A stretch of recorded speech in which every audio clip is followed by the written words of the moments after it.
Exemple 5, on va essayer de trouver si cette fonction admet une asymptote oblique en plus et en moins l'infini. Alors comment ça fonctionne? Quelle est l'idée ici? Si vous regardez cette fonction, vous avez du racine de 4x au carré plus 1 que vous étudiez en infini. Intuitivement pour commencer, intuitivement en infini, 4x au carré ou 4x au carré plus 1, c'est pareil. En infini, le 4x au carré, il va manger le plus 1. Du coup, dans votre tête, vous pouvez retirer le plus 1. Une fois que vous retirez le plus 1, vous avez racine de 4x au carré. Racine de 4x au carré, ça fait 2 valeurs absolues de x, c'est-à-dire ça va vous donner 2x en plus l'infini, moins 2x en moins l'infini. Et dans les deux cas, que vous ayez 2x ou moins 2x, ça vous donne bien une équation de droite. Et donc, on va utiliser ça pour essayer de trouver justement l'asymptote. Donc là, intuitivement, je vois que j'ai 2x qui va fonctionner. Donc qu'est-ce qu'on va faire? On va commencer par raisonner en plus l'infini. On va prendre soit x strictement positif, et on va calculer g de x moins 2x. Ça va donner g de x moins 2x, ça va donner racine de 4x au carré plus 1 moins 2x. Et mon but, c'est de calculer la limite et de voir que cette limite tend vers 0, et donc que 2x est bien une asymptote à la droite d'équation y égale 2x est bien asymptote à la courbe de g en plus l'infini. Comment je vais faire ceci? Si vous avez regardé la vidéo d'avant, là j'ai une limite de la forme plus l'infini moins plus l'infini, forme indéterminée, et je vous l'avais dit, dans 99% des cas, pour lever ce genre d'indéterminé, qu'est-ce qu'il faut faire? Je vous laisse 2 secondes pour faire pause et pour réfléchir, et la réponse est factoriser par plus grand terme dans nos termes, justement. Donc regardons ici. Dans racine de 4x au carré plus 1, mon plus grand terme c'est 4x au carré. Donc je vais factoriser par 4x au carré, et je vais avoir facteur de 1 plus 1 sur 4x au carré. Quand je dis factoriser ici, c'est factoriser de force. Donc peu importe qu'après j'ai des quotients, je factorise de force par ce terme-là, et je regarde ce qui me reste, et je vais essayer de simplifier. Bon, après là j'ai moins 2x c'est moins 2x fois 1, donc là je n'ai pas factorisé dans ce second terme, c'est directement comme il faut.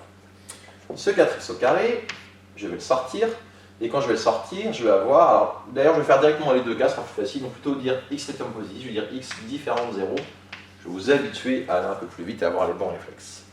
Donc quand je sors la racine de 4x au carré de la racine, ça va me donner racine de 4, ça fait 2, et attention, racine de x au carré, ça ne fait pas x, ça fait valeur absolue de x, facteur de 1 plus 1 sur 4x au carré, le tout à la racine, et du coup j'ai plus sur mes parenthèses ici.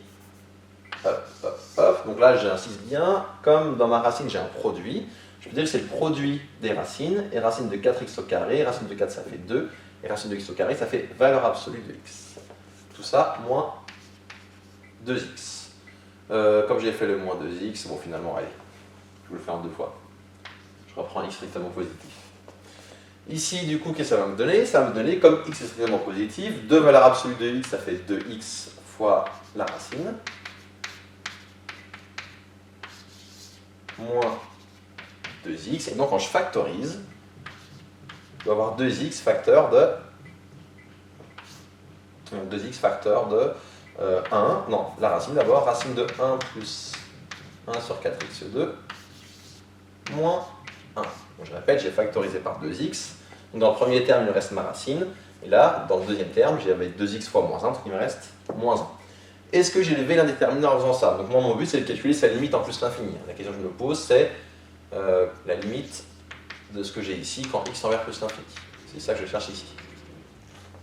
Et bien du coup, comment je vais faire ceci? Regardons, 2x tend vers plus l'infini, là ma racine carrée, 1 sur 4x au carré tend vers 0, racine de 1, ça fait 1, 1 moins 1, 0, 0 fois plus l'infini, ça fait, attention, n'hésite surtout pas 0, 0 fois plus l'infini, c'est une forme indéterminée, donc on n'a toujours pas levé l'indéterminé. Comment on va la lever? Alors, au semestre suivant, on va faire ce qu'on appelle des développements limités qui nous permettront de conclure en grosso modo 1 ou 2 lignes. Mais là, comme on ne connaît pas encore de développement limité, il faut une astuce. Quelle est l'astuce? Ici, ce qui m'embête, c'est que j'ai une racine carrée. Si je n'avais pas cette racine carrée, j'aurais très bien pu dire que 1 moins 1, 0, le 1 moins 1 partait, et je pouvais ainsi calculer la limite. Là, je ne peux pas à cause de la racine carrée. Donc la question que je me pose, c'est comment faire disparaître cette racine carrée qui m'embête, qui me perturbe. Alors, très souvent, vous allez répondre, on élève le tout au carré. Oui, mais on n'a pas le droit de tout élever au carré comme ça par plaisir. Et en plus, ça ne la ferait pas vraiment sauter à cause du moins 1 qui est ici, j'aurai un double produit. Donc, élever au carré, ça ne fonctionne pas. Par contre, ce qui va fonctionner, c'est multiplier par, on va appeler ça le conjugué, même si on n'est pas dans les complexes, mais l'idée est ici. Qu'est-ce que je veux dire par là? Donc là, j'ai du racine de A. Là, j'ai un terme de la forme racine de A moins B. Bah, si je multiplie par ce que j'ai envie d'appeler le conjugué, c'est-à-dire racine de a moins b, et je vais faire fois racine de a plus b. Et bien évidemment, pour que mon égalité soit valable, si je multiplie par une quantité, il faut que je divise par la même quantité. Donc ça va me donner divisé par racine de a plus b. Par exemple, ce que ça me donne, là c'est de la forme, alors je l'ai dit, c'est x et y, c'est de la forme x moins y fois x plus y, c'est-à-dire x carré moins y carré. C'est une identité remarquable que j'ai ici. Donc ça va me donner x carré, bah, c'est racine de a au carré, ça va donner a moins b au carré sur racine de a plus b. Appliquons cette formule ici. Ça va me donner directement 2x fois, alors attention, je vais l'appliquer directement, je vais mettre directement le résultat parce que j'ai plus trop de place sur mon tableau. Donc je vais appliquer directement le résultat. Ici, avec mon a, il vaut 1 plus 1 sur 4x au carré, et mon b, il vaut 1. Et ça va me donner 2x, qui était là, facteur de, donc a moins b au carré, a, ça va être a plus 1 sur 4x au carré. Moins b au carré, ça va donner moins 1 au carré, donc moins 1. Le tout sur racine de a plus b, c'est-à-dire 1 plus 1 sur 4x au carré, et plus 1. Qu'est-ce que j'obtiens? J'obtiens que ici 1 se simplifie avec moins 1. Et qu'est-ce que j'obtiens d'autre? Bah, regardons. Quand je vais calculer maintenant cette limite en plus l'infini, je vais avoir ici un terme, on va devoir d'abord développer le 2x, d'ailleurs ce sera plus propre pour simplifier ici. Donc on va simplifier ça. Ça va donner 2x fois 1 sur 4x au carré. Je vais mettre une petite étape intermédiaire. Allez. Petite étape intermédiaire. Ici, le 1 sur 4x au carré sur une fraction, je peux l'écrire sous la forme 1 sur, je peux mettre le 4x au carré en facteur. J'ai 4x au carré, facteur de la racine qui est ici. Et le plus 1. Une fois que je fais ici, bah en fait, ça me donne 2x sur 4x au carré que je peux simplifier. Et je trouve du 1 sur 2x fois racine de 1 plus 1 sur 4x au carré plus 1. Et là, regardons. Quand x tend vers plus l'infini, le numérateur tend vers 1. 2x tend vers plus l'infini. 1 sur 4x au carré tend vers 0. Quand je fais de la somme, je vais avoir 1 plus 1, ça fait 2. Et donc j'obtiens la limite de plus l'infini fois 2, ça fait plus l'infini. Et donc ma limite, ça fait du 1 sur plus l'infini. La limite de 1 sur plus l'infini, ça va vous donner 0. Et donc qu'est-ce que je viens de vous montrer ici? Alors je vais conclure ici. On vient de vous montrer que donc limite de g de x moins 2x égale 0 quand x tend vers plus l'infini. Ce qui donne donc, on peut dire que la droite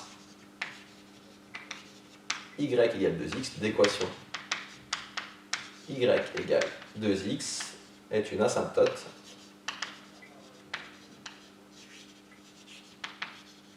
à la courbe de g en plus l'infini. Ça termine ici cet exemple.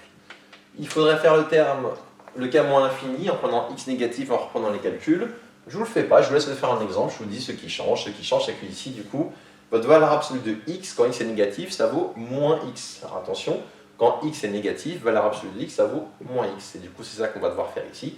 Et ça va vous donner, en changeant ici, vu que vous n'avez pas la même équation de droite, en plus faire moins l'infini, vous changerez aussi ce qu'il y a là. Et je vous laisse refaire le calcul en reprenant chaque étape et montrer qu'en moins l'infini, c'est la droite d'équation y égale moins 2x qui est une asymptote oblique à la courbe de g. Donc ça termine cet exemple, je vous laisse bien le revoir. Retenez bien l'astuce suivante, factoriser par le plus grand terme pour lever l'indéterminé à partir de là. Et ensuite, pour simplifier la racine carrée, multiplier par ce qu'on peut appeler le conjugué, qui permet d'enlever cette racine carrée et de lever les indéterminés après quelques calculs. Donc c'est un peu technique cette limite, mais si vous retenez les astuces, vous verrez que c'est pas si compliqué que ça quand on s'habitue et qu'on s'entraîne surtout à le refaire.